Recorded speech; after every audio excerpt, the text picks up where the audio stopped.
Due Process, winner of 24 regional Emmy Awards, including the 2014 New York Emmys for our coverage of criminal justice and current affairs. Due Process is a presentation of Rutgers School of Law, Newark, and the Edward J. Blaustein School of Planning and Public Policy. Studio facilities provided by the Rutgers ITV Studio, Division of Continuing Studies. Serving all of your sentence. No parole. Now that may sound fair, but could it lead to more crime? New Jersey inmates max out at twice the national average, and a new national report contends that is a problem. Maxing out means leaving prison with no support or supervision, and that's the focus of this edition of Due Process. Major funding for Due Process provided by the Fund for New Jersey, supporting informed citizens for an effective democracy. Additional funding from Genova Burns and the New Jersey State Bar Foundation.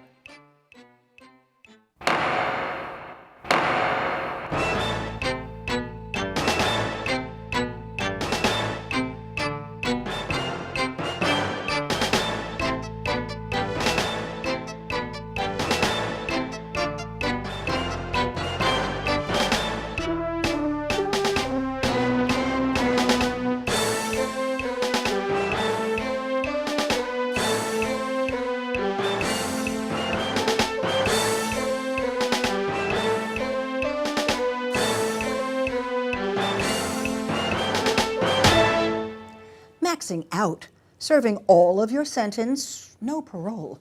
With the national mantra of tough on crime, it might be no surprise that early release has become increasingly elusive. But would you guess that New Jersey is among the states that keeps people imprisoned for the longest time allowed? I'm Sandra King, and on this edition of Due Process, the trend to throw away the key and what the societal cost may be, because almost everyone will get out, and a new report from Pew Charitable Trust says that is a problem. But the report is getting mixed reviews, as we'll hear from our panel. Senate Democrat Ray Lesniak, co-sponsor of a bill to up the number who get out on parole. Assemblyman Michael Patrick Carroll, a conservative Republican, and Rutgers law prof Doug Eakeley, chair of the New Jersey Institute for Social Justice and former chair of the National Legal Services Corporation. Welcome to you all. Doug, let me start with you. Is there a problem in having inmates max out? We understand how we got to this point. It was an effort to make things fair, to have sentences be as they actually, as they read, and yet somehow Pew says we've gotten it all wrong. There are several problems. The first is that by permitting inmates to max out, we are actually reducing public safety, not enhancing it. The most recent study on the effects of supervised release by parole, including one in New Jersey by the Rutgers University School of Criminal Justice. Which was also through Pew. Through Pew, basically concluded that the rate of recidivism of offenders released on parole and under supervised conditions is significantly less than the recidivism rate of offenders who were released at the time of maxing out, where they come into the general population without any supervision or services at all. But is the problem that we don't have decent reentry outside of the parole system? Why are we relying on parole when there's a whole world of reentry? As we know, I sit on the board of the Institute for Social Justice with you, that could be brought to bear if the will were there. But parole works, just Parole like Doug works. says. It combined with all those other programs, it's not just one aspect of it. But as Doug says, the numbers show that parole does reduce repeat offenders. And that's a very consistent finding across several different studies, including two by the New Jersey State Board of Parole. The other major problem is a fiscal one. If we're keeping people longer in prison than they need to be, and indeed turning them loose unsupervised at the end of their terms, we're spending roughly $50,000 a year per inmate, where it costs 1/10 to release them on supervision. Already the Department of Corrections budget is close to $1 billion. It's the largest single operating expenditure that the state of New Jersey confronts. Also, wait a second. We have 15 commissioners on the parole board making $120,000 a year just to push paper around. They're not serving any good function whatsoever. So there's a big saving there as well. Okay, but and they're political appointees too. Is it parole supervision that is what makes the parole system work, or is it the fact that there is a certain amount of safety net that goes with you when you leave on parole? There's a certain amount of social services you get, job placement and so forth. No, exactly. I mean, but what happens is if you go to these parole hearings and you're not released without the supervision, you don't get that supervision at all. And in the meantime, again, we're wasting so much. You're a fiscal conservative, as I am, by the way.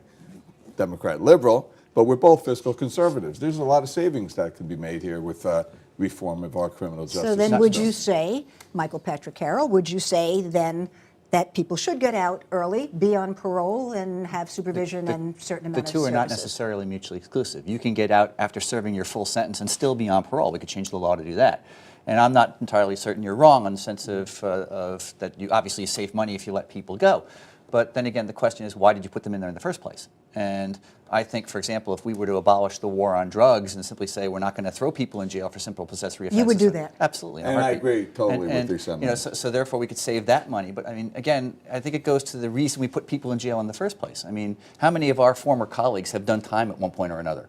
The simple fact of the matter is they're not dangers to the public in the sense of much of a threat to reoffend because they're out of office. They're not going to commit any violent crimes.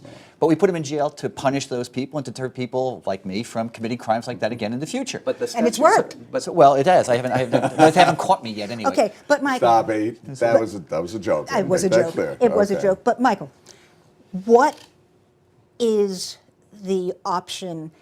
And you say that the problem is more complex than simply keeping somebody locked up or not. But don't we have the difficulty of people getting out? Almost everybody gets out. Right. Right? There's nothing so that says that what's they- the difference if they get out a year earlier or 9 months earlier or not, if in fact that would be safer for the rest of us if they're less likely to commit new crimes? It depends upon what your rationale for throwing him in jail for that period of time was.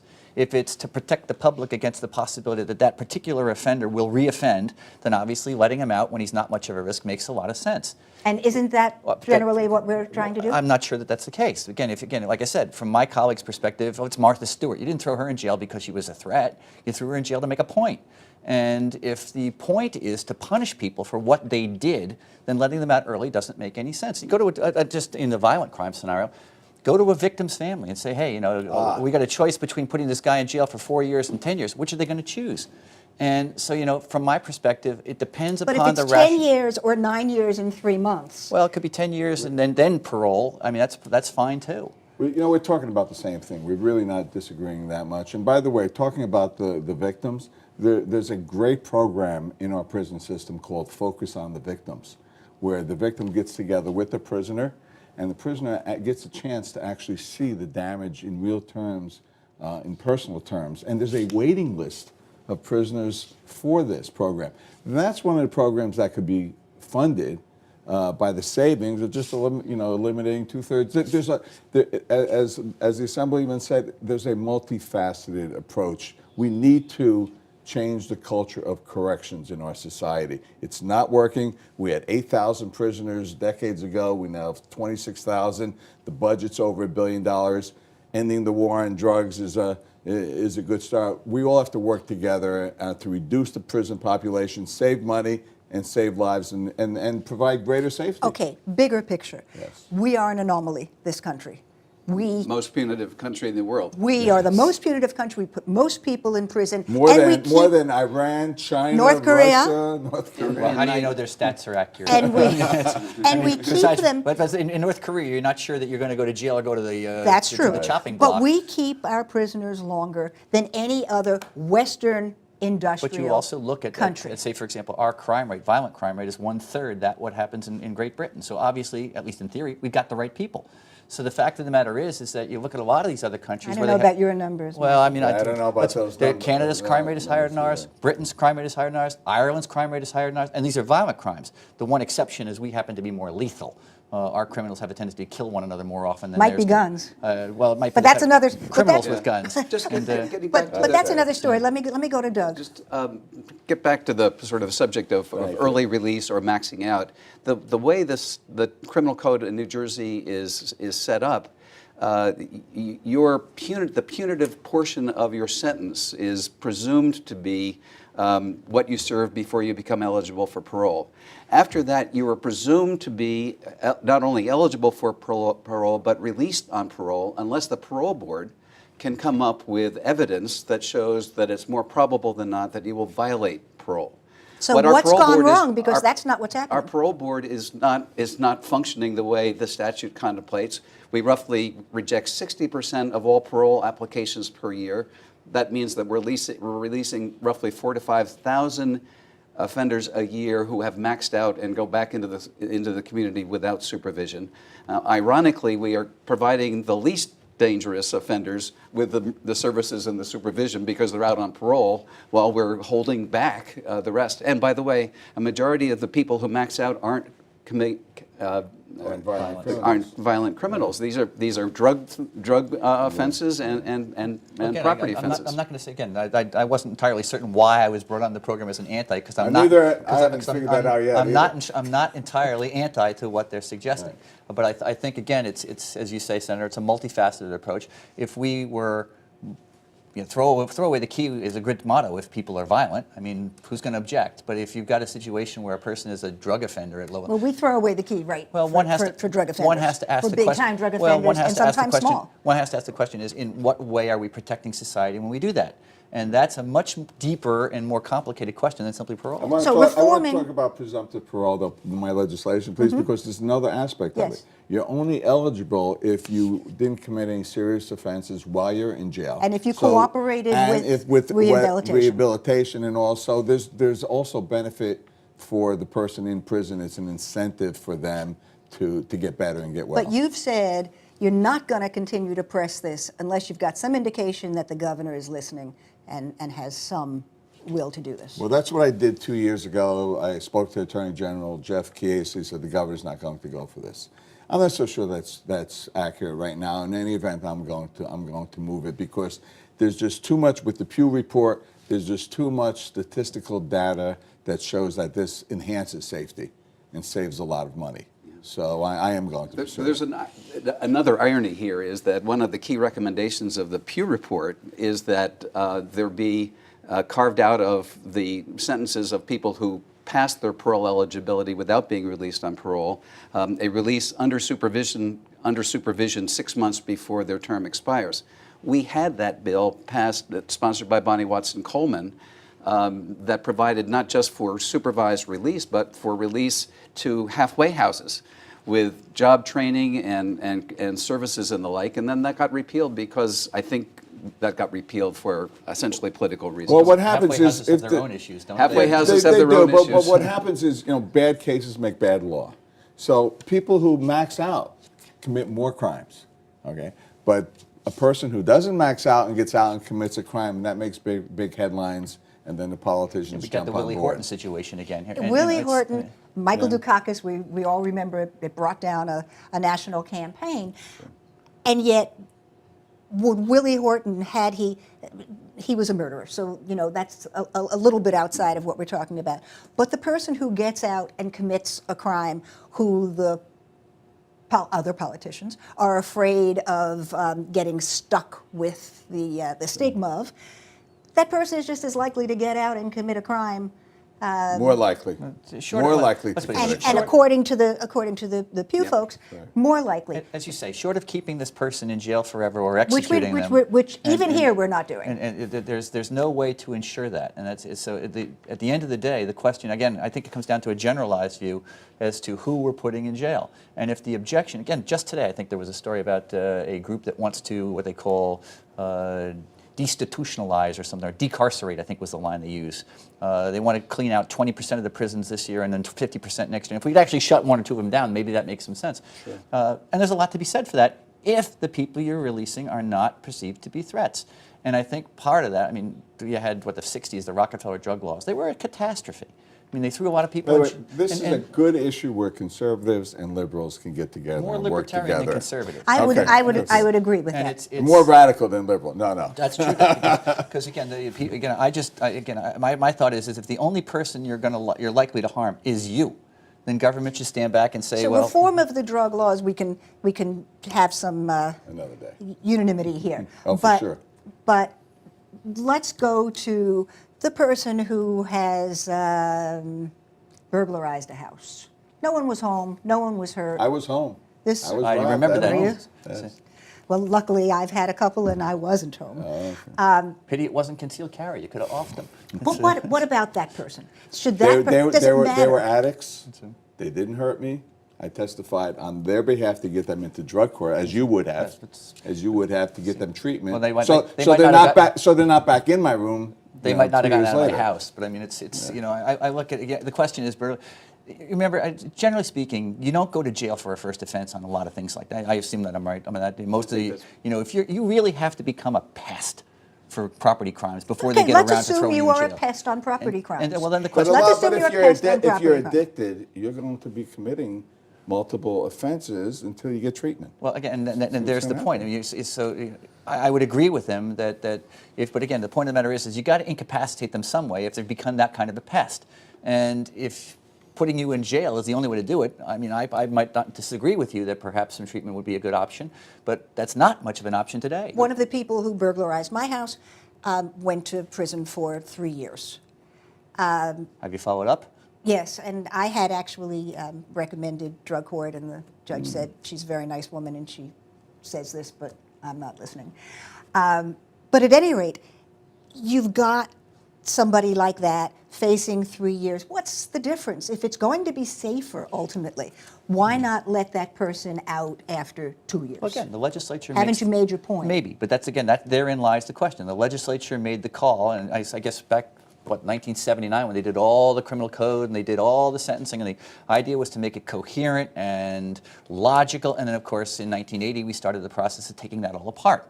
We put a high-profile crime out there, and instantaneously, one of our colleagues will put in a bill to increase the penalties for that particular kind of crime. And taking the discretion away from judges as to well. suit the penalty Okay, to so the crime and the federally. individual. Did that mandatory as well. sentencing becomes Yeah. part of this. And the whole point is that, again, the legislature has to make a choice. It has to determine what is an appropriate penalty for a particular crime.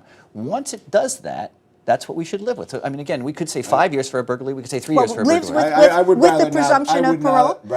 not let the legislature make that determination. You know, I would try Leave it to the judges? For the most part, I think judicial discretion is very important in these cases, because if you leave it up to us, we're going to have 50,000 people in jail, not Did you get rid of 20,000 mandatory people in sentencing? jail. For the most part, Some of them, for yeah. the most part, I already have. I happen already to have. agree with it because, again, a lot of the things, the cases that you get when you're in our position, you start seeing these petitions that come in across your emails or what have you, for people who are, I won't say technical offenders, but people who may have been along for the ride and find themselves all of a sudden subjected to these lengthy prison terms. And, you know, there's injustice. And again, I think giving the guys, you appoint the guys in the black robe for a reason. And they're judges. They're supposed to have some sort of degree of discretion. And I understand the NERA and those whole things, but at times... The problem that the Pew report highlights, though, I mean, we can go back to the school-to-prison pipeline and how we treat juveniles in the criminal justice system and how we warehouse them in Bordentown and in Jamesburg and how they emerge. And who winds up in that pipeline, which is another Yes, story that we'll get to on another day. But in any event, I agree that we need to look fundamentally at sentencing policy and the laws and what happens on reentry. But in our current statutory scheme, you should be released on parole after a third of your sentence unless there's a minimum eligibility before that. And what the parole board is doing is disregarding that legislative directive. Well, then First thing we have to do is kill all the lawyers. No, get rid of the You're- parole board. I'm suggesting that one thing to possibly is to do away with the discretion of the parole board, Correct. but keep the parole Which is what supervisory my bill function. does. Yes. Yeah, but you want, then who would vet the people who do or do not Well, get it'd out be- on it parole would be under your corrections. It legislation? would be the Well, correction judge- system. You would have to have a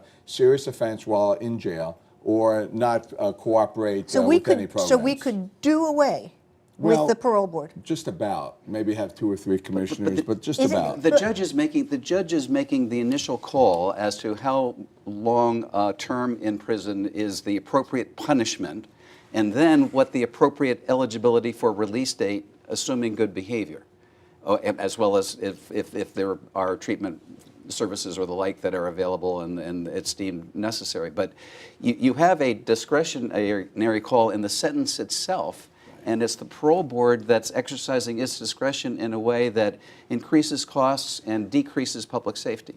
And it's a Unresponsive political patronage Unresponsive pit administrative on top of agency, that. who could guess? So I mean, we never face that in the state, do we? So what about legislation that would do away with the parole? Well, presumptive parole. It doesn't do away with the parole board, my legislation, but it will shrink And I it. assume it defines the crimes where these are going, where certain circumstances I- under. If you're convicted of a violent crime under the No Early Release Act, no, then you serve your entire term. 85%. Which is 85% of your term. Excuse me. So this will it'll save dollars.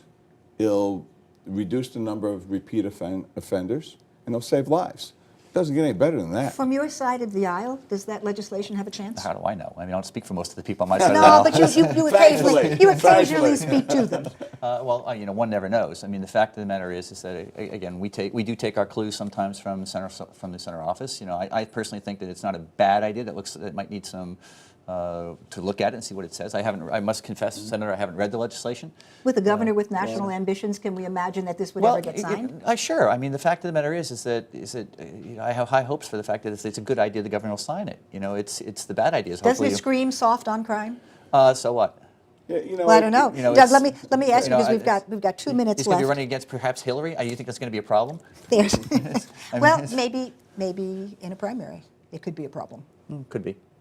Let me ask you, there's another irony in the Pew findings, and that is that actually the people who get out on parole and the people who max out wind up going back to prison in the same numbers. The difference is that the ones on parole wind up going back on parole violations. I wonder how much of a problem there is in the way that we do parole and There the is. way that we do It's- How supervise. much of that is peeing in a cup? There is. No, That's- there is. that's my question. There is. Roughly 20% of parole violations are simply technical. No crime, no rearrest.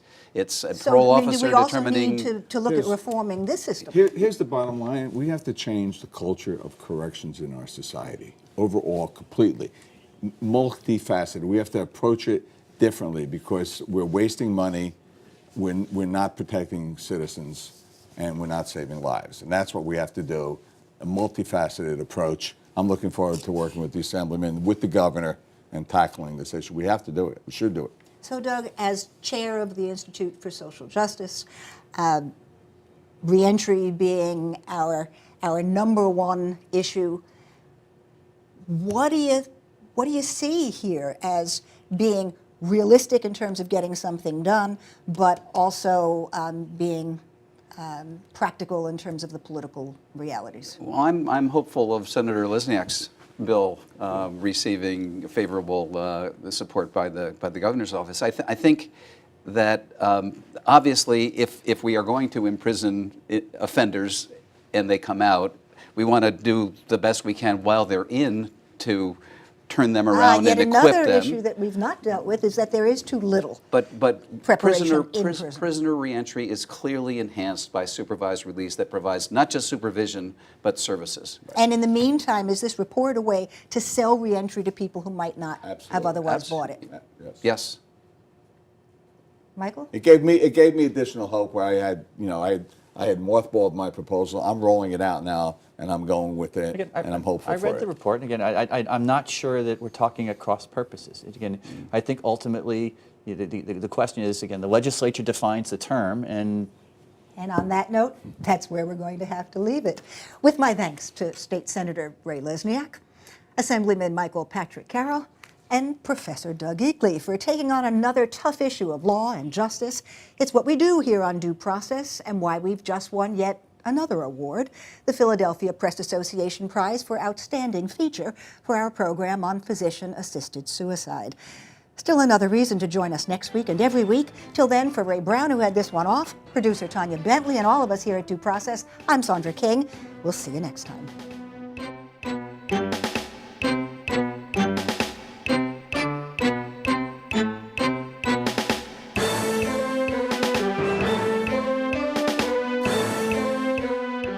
Every time you address a controversial public policy issue, especially involving criminal justice in New Jersey, there's going to be political challenges, and it may seem like an uphill fight. Hopefully this will provide the start for a reasoned debate. Amongst those, it gives evidence to those who proclaim themselves to be anti-crime, and what elected official is not anti-crime, to say there is a smarter way to fight crime. The Pew Foundation, which is very respected as a nonpartisan, thorough research institution, the fact that they came out with this report, I think, provides that evidence in all states, but in New Jersey in particular, particularly because of what it finds in New Jersey about our well above average rate of having prisoners max out.